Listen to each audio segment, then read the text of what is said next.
Oh, man, let's rock and roll. We rock this young lady each and every Tuesday. She's the editor-in-chief for the Carolina Blitz. Game on, game over with Vashti. Vashti, what's going on? Hey, guys. I was just waiting for praise and worship to be over. I didn't know if y'all were going to extend it a little bit longer or what was going on. Sometimes you got to keep it going. When the feeling hits you, you got to keep it going. You know how that music director is. He do what he want to do sometimes. Yeah, but sometimes you got to wrap them up. She said you got to wrap them up. Like, come on now. We almost had to do that yesterday at the MLK, bro.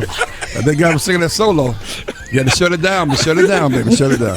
What we got, Vashti? All right, guys. Saturday, Duke lost their second game in a row to then 11th ranked Louisville. After the contest, Coach K talked about how players during the game should have freedom of movement. He also basically taking issue with some of the calls on both ends of the court. When asked a follow-up question about his remarks, this is what Coach K said. Sour grapes guy. I'm a stand-up guy. Give him credit. I'm just saying the game shouldn't be played that way. We should have freedom of movement. They did their stuff better than we did, and they deserve to win. And that's all I'm not gonna talk about that crap anymore. All right? Because it's gonna sound, you all will make it sound like I don't want it to sound. We lost, and whenever I'm here and we lose, I always credit the opponent, and I never throw my own team under the bus. Ever. And I'm not gonna make damn excuses. I just said that they could have beaten us another way too.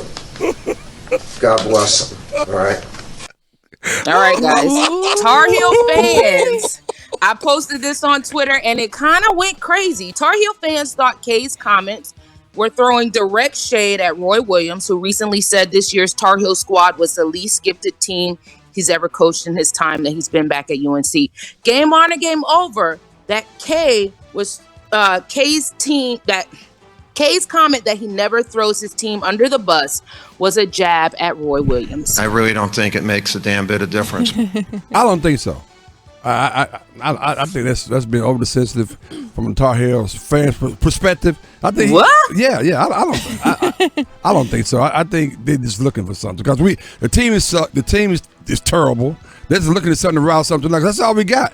It's an argument because we don't have a really good team right now. So I think that's over the top on that comment. I don't know. So this is interesting because CL Brown of CL Brown Hoops kind of put me on game to something that this kind of leads into. And he says that it almost seems like subconsciously or consciously Kay and Roy will make comments about, maybe the other's program or something in the news. And this was another example of that.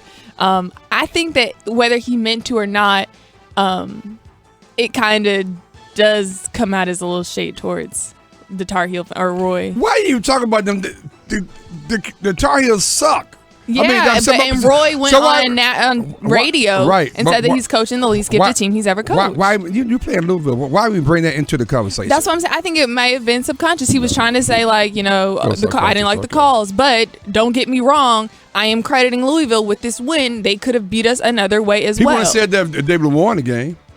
He would have said, we beat a really great team. Yeah, that's exactly what that's how he starts off every time. He's saying that because he lost. That's why. But he's making sure that his words aren't taken gone a different route. All right. What was the actual question, Vashti? Yeah. Whether Coach K was throwing a jab at Roy when he says he doesn't throw his team under the bus. I'm gonna say game over because it wasn't intentional. So I don't think that it was like a jab. He was just kind of making a subconscious comment. He absolutely was throwing shade at the comments that have been made that have been in the news lately. He was absolutely throwing shade at those comments, whether it would be directly at Roy Williams or not. Who cares? The comments about commenting on your players and your players' play and having detrimental things to say about your players that's been in the news lately. He was addressing that by saying, I'm not going to sit up here and do this or do this because clearly that's what you guys are looking for. I'm not going to do that. So, you want to say, did he sit there and say, oh, I'm going to get Roy back? Of course not. But was he addressing the comments and things that's been swirling around and things that's been in the news about, what coaches say and don't say about players, and say, even if it was about refereeing, even if it was about officiating, would you say, oh, he was taking a direct jab at another coach for complaining about officiating? Maybe, maybe not. But he was definitely addressing what's been in the news lately about comments about players after losses. I don't think so. I just think that people just being oversensitive on that topic. I'm going to say it again. I think he was just quite honestly addressing comments that's been in the news. I would just there needs to be a vigil for UNC fans because they are very sensitive. It's a very tough time for Tar Heel fans. They have not been through a season like this in a long time. So I think they were being a little overly sensitive on this one. I don't think that Kay and both Kay and Roy, they are very busy coaching their own programs.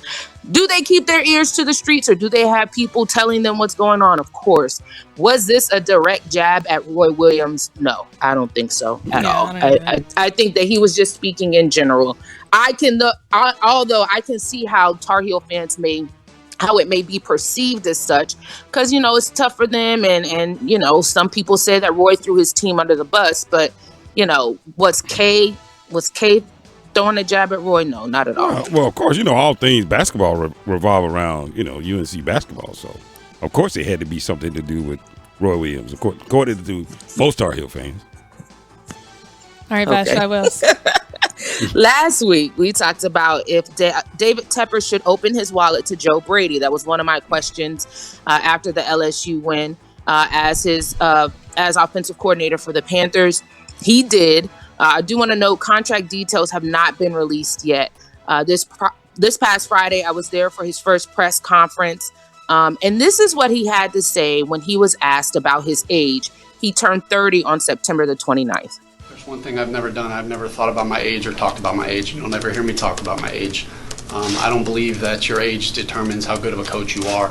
I feel like the players that I'm going to work for and work with and the coach and staff, they're going to see my approach, they're going to see my work ethic. They're going to see how much, how I'm willing to do whatever they can to win. And, we're going to, as an offensive staff and myself, we're going to do what we can to put our players in the best position to have success. And so regardless of my age, regardless of my experience, if they understand that, I feel like they're going to want to play for me and they're going to respect me and, we're going to be able to have success. All right, game on or game over. That concerns about Brady's age are justified.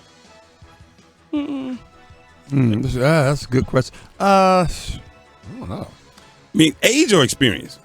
Which one should we? Well, both, because really people are talking about both. His age, his experience, really, he was at William and Mary for one season as linebackers coach. He was a graduate assistant at Penn for 1 year. He was at the Saints for 1 year, and then he was at LSU for 1 year. Now, that resume, you can raise an eyebrow at that. I don't care if you 40 or you 26. You look and say, well, that's not a very extensive resume to be taking on this type of opportunity. But that doesn't mean he's not qualified. It just means there's not a lot to go on there. That's the way I would look at it. Yes, when Sean McVay was hired as the head coach of the LA Rams, he was 30 years old back in 2017. Oh, wow. But was his resume a little deeper than that? It was a little deeper. All of McVay's experience at the time was pretty much professional football. He was an offensive assistant at Tampa Bay. He was wide receivers and offensive quality control for the Florida Huskers. I don't know what that is. And then he spent 6 years with the Redskins, one as offensive assistant, 2 as tight ends coach, and 2 as offensive coordinator before he got the head coaching job. Yeah, the Florida Tuskers were of the United Football League, the UFL, that short-lived league. Yeah. Yeah, I would say it's probably little to do about the number, but a lot to do about the actual resume. And you're asking if criticism is justified? Concerns about his age. That was a question.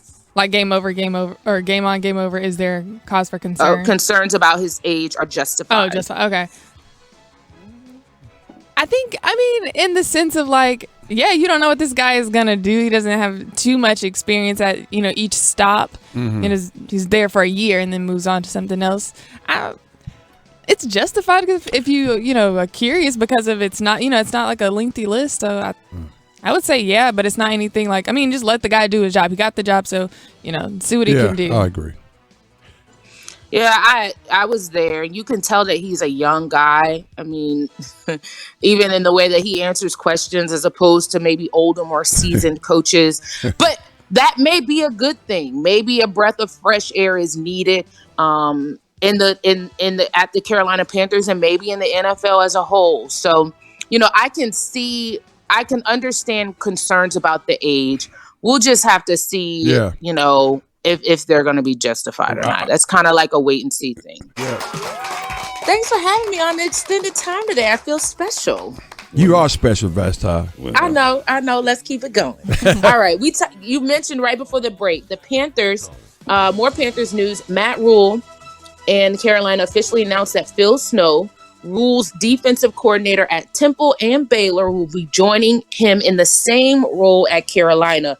Many had concerns about a defensive coordinator coming from a conference, the Big 12, that's not known for playing tough defense. Note that Baylor had the top-ranked defense in the Big 12, but they gave up 19.8 points per game and an average of 360.4 yards of total offense. Game on or game over that judging Snow based on game on or game over to those judging Snow based on coaching defense in the Big 12. Okay. So just they're saying that is that what we're game on to their concerns about why they're criticizing? Should people be concerned about a defensive coach coming out of the Big 12, a conference? That's a good point because they don't play defense. A conference not known for playing defense. Yeah. And I gave those numbers. They gave up 19.8 points per game at Baylor and 360.4 yards of total offense per game. I say game on to the concern, and I see more concerns than just that. When you talk about resume, I don't know. I'm still searching on why this guy was the pick for that. I don't know. Rule said, and it was kind of like it's one of his. Be careful behind your frat brother all the time. He said that he's never won a game without him as his defensive coordinator. That's a quote. Snow actually started as a high school defensive backs coach, and he started out in high school and then he moved on to college. Rule and Snow actually met each other at UCLA, where Rule was a grad assistant, and Snow brought him on as his grad assistant. He gave him his first job, and so now as Rule moves up, he's bringing Snow with him. Okay, well, maybe they'll grow together. Snow is NFL, old though. This is not a young guy. He's 64. Okay. And he's been coaching since 1976. Okay. Was he coaching in the NFL? He's coaching in the NFL? He does. He has 1 year as 2 years. Detroit he Lions. spent 1 year as a defensive assistant with the Lions, and 2 seasons as the as linebackers coach with the Lions. So he does have some experience. Yeah, 3 years. Okay. 3 years in the NFL. 64-year-old diamond in the rough. Yeah. You're so shady. I'd be curious. I'd just be curious when he does it. When he names, kind of forms his whole entire staff, the breakdown. Because he got to have some guys. I would hope that he would have some guys who were in the NFL this past season on his team, just to kind of equal out a little bit. If he could have all college guys, I don't know. I think that's where I would be at. Is a whole lot more, like just college games. It's like, all right, well, what are we doing here? Yeah. So that'd be interesting. I agree, Jess. Right now, there are a lot of college guys with limited NFL experience that are coming to a grown man league. And I think that's my biggest concern. Usually when you have coaches, like even when McVay came on and he was young, he surrounded himself with more veteran, more tenured guys. Rule is kind of bucking the system. He's coming in with limited NFL experience. I don't even know if he has any, but very limited. Then you have offensive coordinator with less than 5 years. Everybody has less than 5 years of NFL experience in these leadership roles on an NFL team. So I think that concerns across the board are justified. David Tepper is really, really taking a risk with this one. And I don't think there'll be any middle ground with this. Either it will be wildly successful or it will crash and burn. Right. Okay. Well, we'll have to see. What else you got, Vashti? That was my last one. Oh, okay. Awesome. Okay. Well, it's been great. No, we appreciate you. Thank you very much. All right, guys. Thanks for having me. Yeah, thanks.